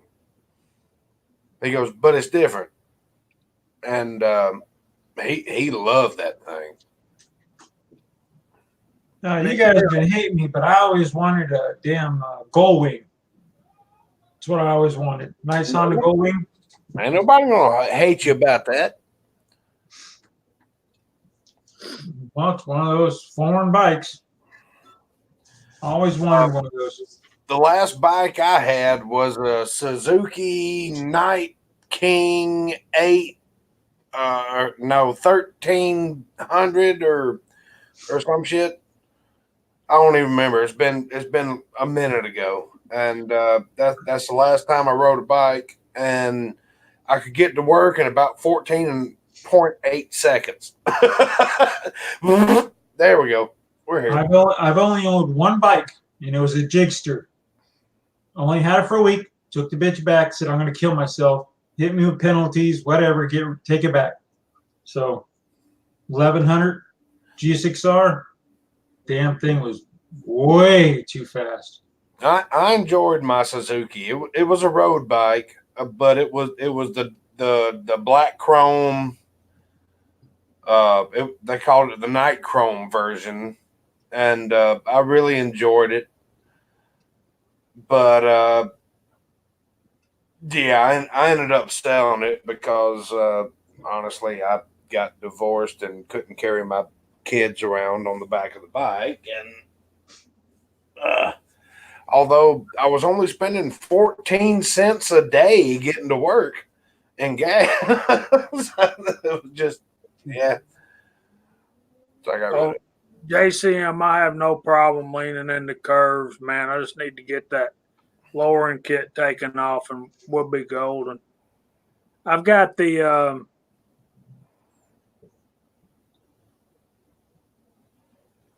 yeah, there you go. I've got the Heritage Softail 2012. It's got the 103 motor and 6-speed transmission. Well, you bike riders know how it feels getting hit by a bee. It's like getting hit by a damn baseball. Try doing it like buck 12. 6 gear wide open. I got drilled by a bee, took my hand right off the throttle. That hurt. I had a bruise size of a softball on my shoulder. That was it for me. I was done. I pussied right out and took it right back. Hey guys, look. So on my Rossi, when I slugged it, it slugged at 3585, and I think the highest was 359. So I'm needing to size up, right? Yeah, you you need, 355, 356, 359 probably wouldn't hurt you if you had. Where'd you get 356 from? I know. That's what I was wondering. Who? You said 356. No, 3595 or Oh, sorry, 358. We need to play a rewind round. you said 356. That's why I was like, huh? What are you talking about? So it's about at the very most it's 359. So I should be good with like a 360 size and die. Yes, 359 to 360. Are you looking at the NOE size and die? No. Okay, because I can tell you which one you need to buy. Which one are you going to get, Chico? A Lee? That's you're all going to size it up? You're going to size all I it know up? is Lee. All I know is Lee. You know what? I was gonna buy the NOE, man, but then when I heard that the it isn't like the little fittings are softer or something. A lot of people's having problems with them. No, you got to get them directly in line. From when I heard, I never owned one. I've always had the lead, and the lead's tapered. It goes in real easy, you know. I like. I heard the NOEs are such a pain to line them up, to size them. I've got 2 leads, so you know I got the 45 and the 9, 356 and 452, I believe. But let me give you my professional medical opinion. Medical? You're gonna stop buying all these Lee sizing kits that aren't going to size it to the size you want. Spend the money, get the NOE die, and then you just buy individual bushings. I see you shaking your head. I heard that. Hey, Mick. Yeah, I've heard that. In your head, Willie. I know. No, there's nothing wrong. But okay, I'm sorry, Jamie. Chico, I'm so sorry. Kyle, do you have the NOE sizer? Yeah. I was told, and I don't know one again, but I was told you had to have it dead center to size that bullet. It's a pain in the ass, a lot of people are saying. Well, it's not a pain in the ass. I mean, you're sizing a bullet. You better have a some bitch size in the middle of it to begin with. But with the lead, you don't have to have it 100%. You can crank them out, you know. And if it's, I understand they lie. They lie on the sizing. I admit it. But that's easy to fix, a little emery cloth and a rod. Hang on. Here's the problem. Like Chico's just starting out in casting. Okay. Yeah, I know. I see that. Yeah, I see that. Chico's just starting out in casting. He can buy one die and then buy $7 bushings. Oh, you're right. But the people who've been casting for a while, who already have like 15 lead sizing dies already, you know, right? That's right. And I'm just really pissed because I keep measuring it and it doesn't say what the hell it says it's supposed to say. And see, I heard, and I've not just in our community, but online in forums that the NOE, the bushings, they're made out of aluminum or something, right? They're real soft. They're soft metal. I've had them go bad on me before. See, I know I've heard somebody say similar things. So I haven't had the problem, but like Uncle Jim said, I've even seen a video where Uncle Jim has reamed out the size. You know, he's made a custom size and die basically. So, I've had a gas check scratch it before, and it leaves a mark. So I just know the formula for the NOE size and die for the $7 bushings instead of having to buy the $25 kit. You can get a small bullet pusher, big bullet pusher, whatever. You pick whatever size die or size bushing you want, and here's your die kit. If I had it to do all over again, I would have bought the NOE size and die and then did a little bit of research and realized that even though it says 432, no, that's some bitch 431. Does it say 453? No, it's 452. So you get one more than what you're looking for, and you spend whatever the money is on the die, and then it's $7 for every caliber instead of $30 for every caliber. And you being a deal seeker, you should be able to appreciate that. Just saying. Yeah, but did they warranty that for you, Marvin? Or did they make you buy a new one? Nope, they didn't warranty it. So that $7 thing is not a bargain. And if you screw up a couple of them, then you might as well stay with the lead and just ream it out to what you need. I like the concept of the NOE, but like Ozark said, the metal, when I heard the metal was a little bit different, I even think Eagle Eye was telling me something one time. He was having some issues. And like I said, on other forums, so the concept of buying that one die and then buying the bushing inserts made total sense. But then whenever you start having the issues like he said, scratching a gas check or what have you, well, I shoot a lot more different calibers than you. I could have saved myself a shit ton of money by just buying the NOE size and mold to begin with. Right. I'll probably get a ton of money. Yeah. Yeah, just like Uncle Jim said, have 6-shooter make you a better bushing out of better steel. Jesse, you need to be listening to this because as you start casting, you're going to have to come up with a system to size your bullets. Now, the good news is that the Lee is going to the insert the collar sizing thing with that new press they've got coming out. You said they are? Mm-hmm. Okay. All right, so will that be adaptable to the older style presses that they have? They're coming out with a new size and die. Is that what you're saying? They're coming out with that NOE type system. Okay, so. And it'll probably work better than the NOE does because the guys that I've seen using the NOE to size bullets, they're standing on it, man. I mean, they're really having to push to get them to go through. I don't have that problem unless I'm running a 5,000th bullet bigger than what I'm trying to size it through. But why would you do that? You know, NOE offers all kinds of molds, all kinds of this. I understand where we're going and this, that, and the other. But Jesse, let me give you a word of advice.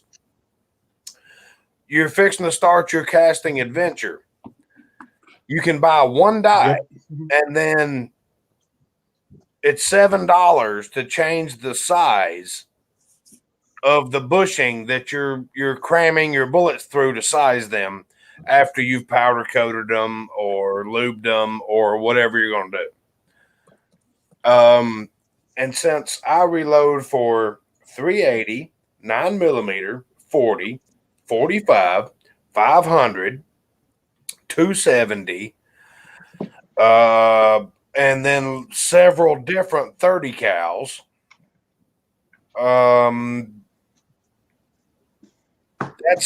That's 10, and the Lee kits are $30 a pop. That's $300. You can spend whatever it is. I don't even remember what it is for the NOE thing, but $7 a bushing instead of $30 a pop.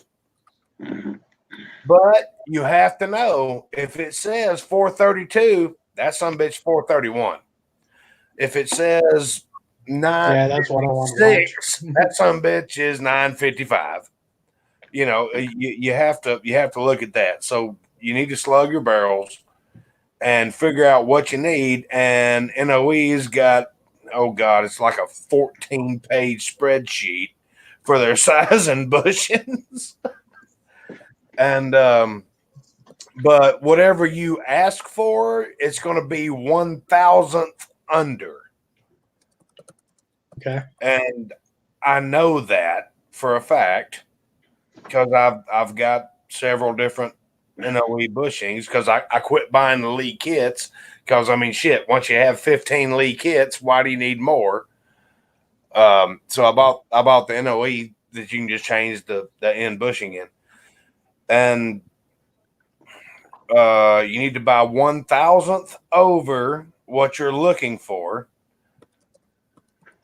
and everything will be spectacular. But since you're just starting out in casting, it can save you a shit ton of money because I've got all kinds of Lee sizers that I don't use because they don't put them to the size that I want. Then I bought the NOE sizer, bought the different bushing, and boop. Oh, yeah, that's what I'm looking for. Just a little heads up from me. You're getting all kinds of hammers thrown at you, Kyle. Okay. Wow. The NOE is $7 shipping, but you can put 10 bushings in there and it's still $7 shipping. Exactly. The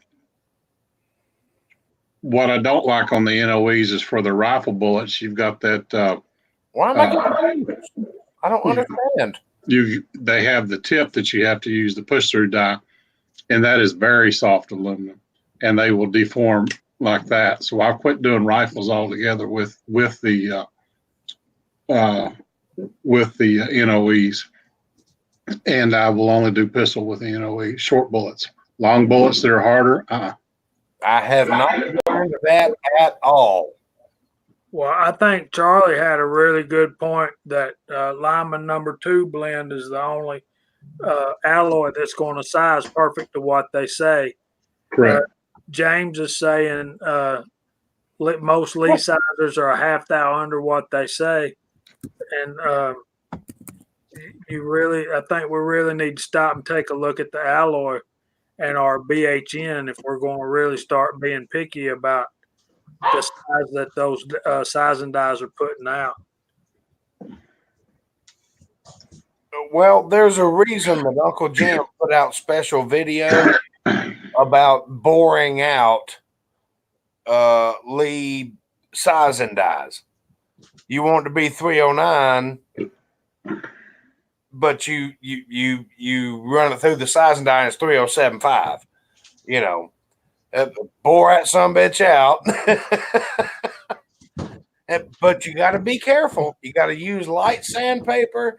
It takes a minute, and I mean, he's got very good videos on it, but the shit don't work, 309's not 309.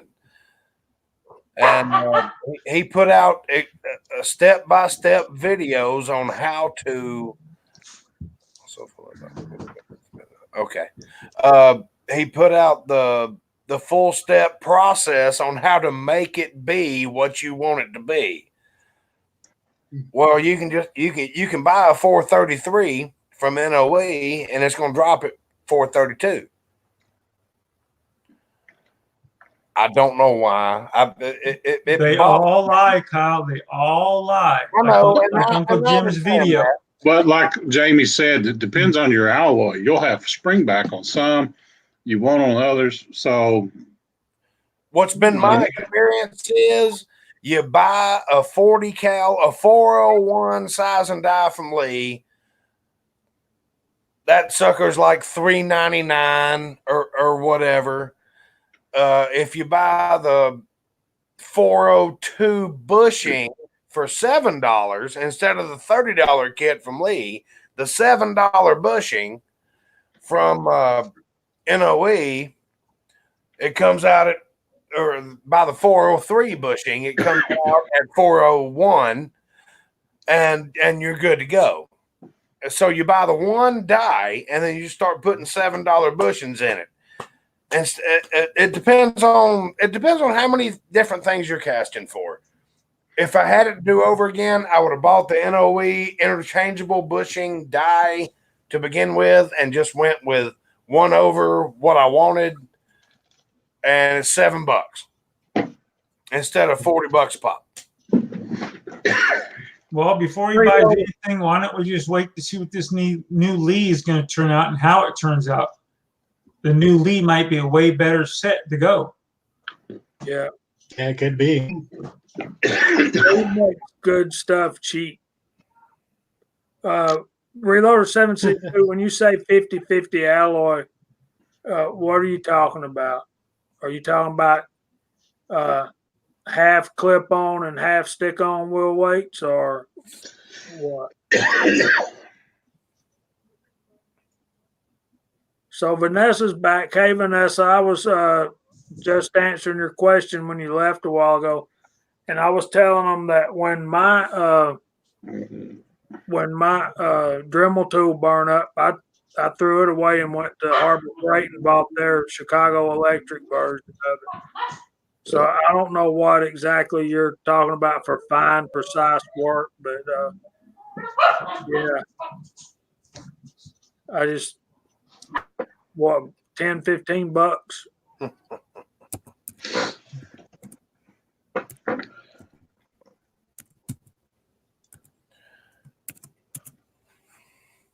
So yeah, Chico fell out. He said his computer blue screened on him. the blue screen of death.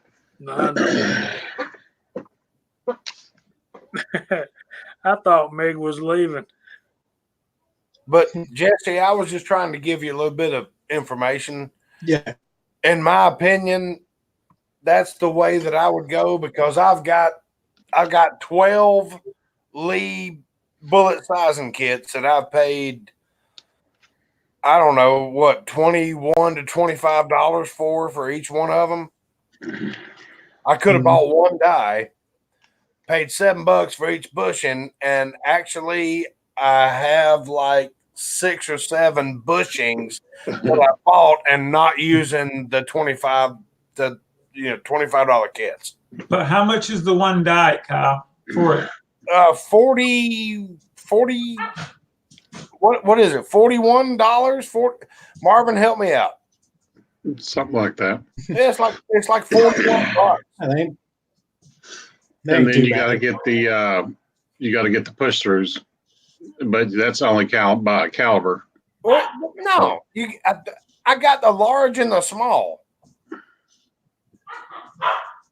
I've got like 30 caliber, 40 caliber, 38. The push throughs. I didn't buy all the pushers. I bought the I bought the 40 cal pusher, the 22 cal pusher. That way I can push anything I'm trying to size. You pusher. Hey, man, if you If ain't the shoe pushing, fits it. you ain't making no money, right? That's right. Where's my feather? Ooh, you pimp daddy. Yeah, because like you're doing 39mm 45, and I'm hoping to get a revolver, so I'll be adding either 357 or 44 whenever I get a revolver. What I'm going to be casting for. Oh, I'd love to have a 44. Jesse, opinions are like assholes. Everybody's got one. I'm just giving you mine. And they all stink. And they're all itchy. Well, yeah. Well, when they dry, Jesse, that's itch. if I ever get to talk, I got some advice for you. Listen, I am a 38 357 guy. You know that. I got a 35 Remington, got the 358 Legend, got 3 38 357 revolvers. But what I'm telling you, man, is there's a lot of bullet choices out there for 38 and 357. It would do you well to get one of those. However, before I bought another revolver, I would check out that 327 Federal Magnum. Oh, that sucker's sweet. I heard those were pretty good. Oh yeah, worm let me borrow his. That son of a bitch is badass. I'm just saying, I'm a 38 357 kind of guy, and the bullet choices out there are phenomenal. At 100 yards, instead of bang thump, you get bang thump. That sucks. And boy, you better have ear pro on. Good God. Whew. That's the loudest son of a bitch I ever heard in my life. That's just something that, oh God. That hurt. So I just wanted to bounce that idea off of you. But what I recommend you find yourself a Smith & Wesson 586 or a 686 or a Ruger GP 100. No, GP That's 101. looking at GP7. I've looked at those, and I've also looked at a Smith & Wesson 19, if I could find one used. Well, they're making them brand new now. Yeah, in the classics. And they're going to cost some money, but yeah. I just want to say, Tim, welcome to the party, pal. That's a little Die Hard reference. You know, the best Christmas movie ever. Yippee-ki-yay. Yeah, lots of guys are yelling the GP 100, but no, the 5-shot. Everybody says the Rugers are built like a tank. Yeah. The Emperor's going to say, get you a Vaquero. That is my next gun, the 5-shot GP 101 357 mag. That is a beautiful piece of steel and rubber and whatever the hell they put in the sights, but that son of a bitch is beautiful. I love it. 19's going to be hard to beat. The 586 is going to be hard to beat, but the GP 100s and the SP 101s are nice too. Like the SP 101 is the 5-shot. The GP 100 is the 6-shot. Yeah, you're right. It's the SP 101, not the GP. Okay. Yeah. I don't. GP, they got 7-shot now too. I own is 2 M&Ps. So I'm sorry. What did you say, Jesse? I said the GP 100 doing a 7-shot now too. Yeah. Do they? I didn't know that. I want to see somebody reload it. I think Jerry's got one. Like it. Yeah. One to grow on. One to grow on, absolutely. So that takes me back to Dirty Harry. He's got that guy on the floor with his 29 in his face. And he says, I got snow. I know got what to you're know. saying. Did he fire 5 shots or did he fire 6 shots? Got to ask yourself a question.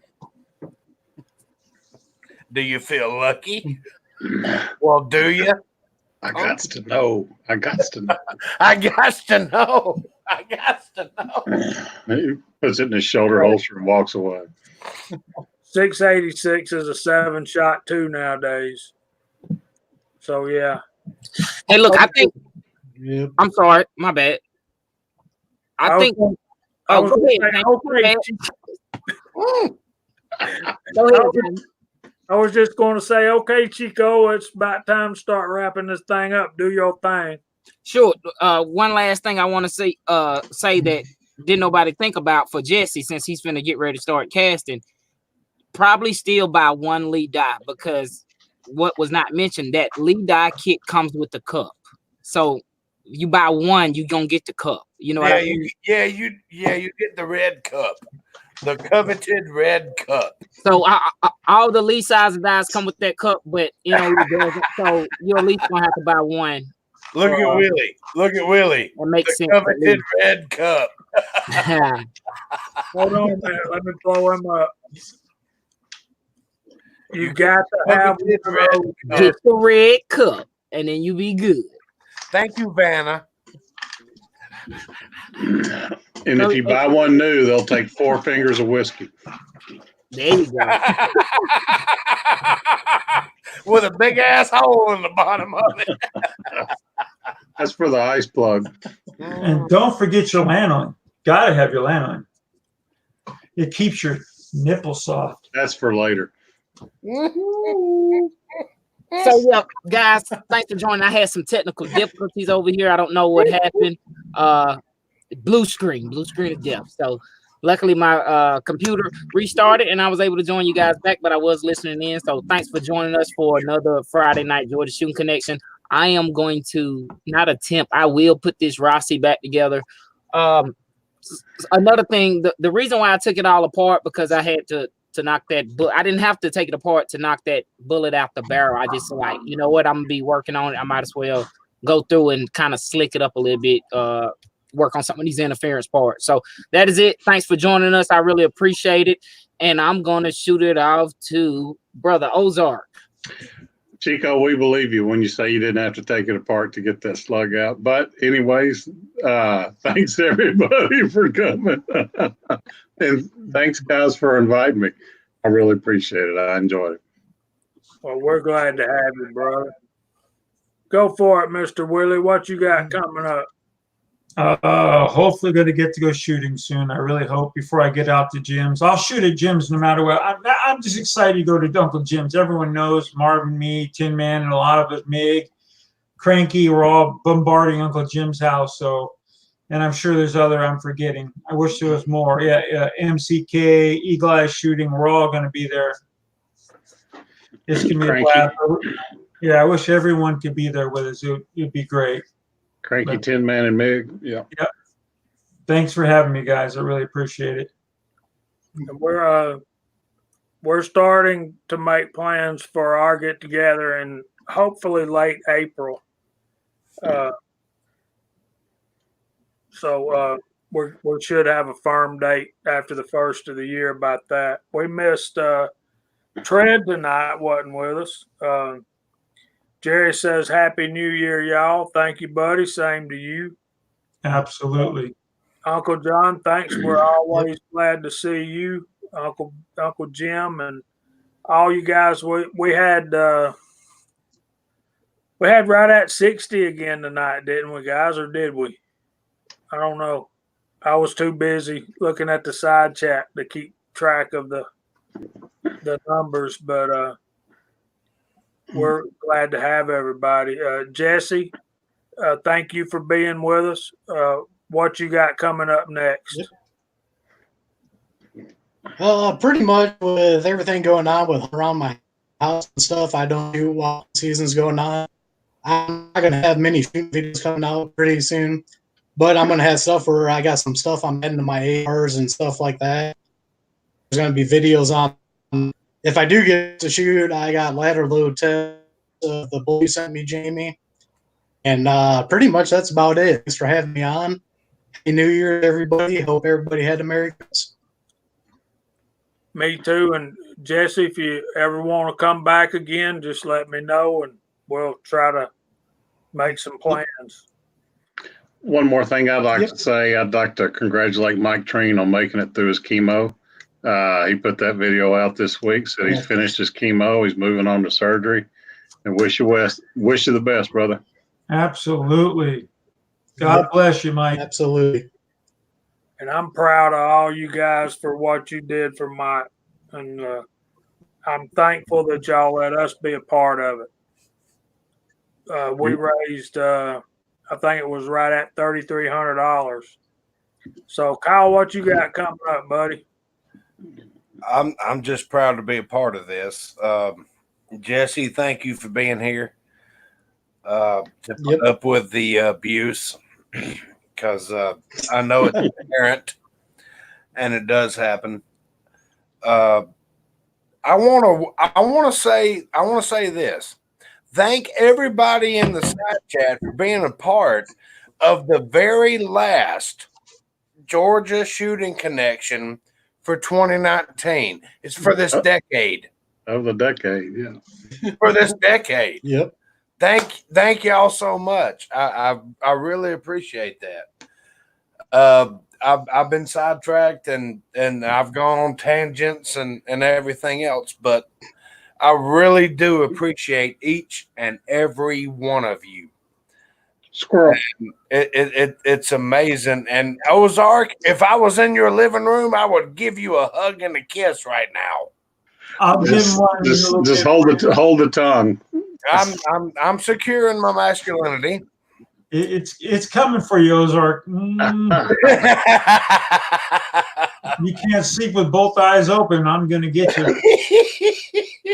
I would love to be a fly on the wall in Uncle Jim's living room because I know this shit is gonna be amazing, and I do. By the way, expect videos from every damn one of y'all. Hey, Kyle, you can send about a half a dozen truck inner tubes out there. We'll spray them suckers down with pledge, and we'll shove Willie down the driveway and try to catch him. I told my wife I was going to do it. She's like, "You better not do that. You're not going." I'm like, "Okay, dear, just go watch the video, dear. I'm going down the hill." OCD, you have a happy New Year too, and be careful in that hotel room, y'all. So I need to find a 10-120 tire tube. Oh crap! We don't do tires. We won't be picky. I'm gonna have to look for that. Okay. But anyway, I thank everybody for being here tonight, and it was a great chat. I really enjoyed it, and the panel was amazing. And once again, Jesse, thank you for being here. Yep. I've really enjoyed it. And with that, we'll wrap it up. I'll thank Jesse B. Outdoors, Ozark Spirit, and Willie Bulletman for being our guests tonight. Kyle and Chico, always thanks to you two brothers for being here and guiding us the way. And we sent Sharonda a invite, and maybe she'll be here next week.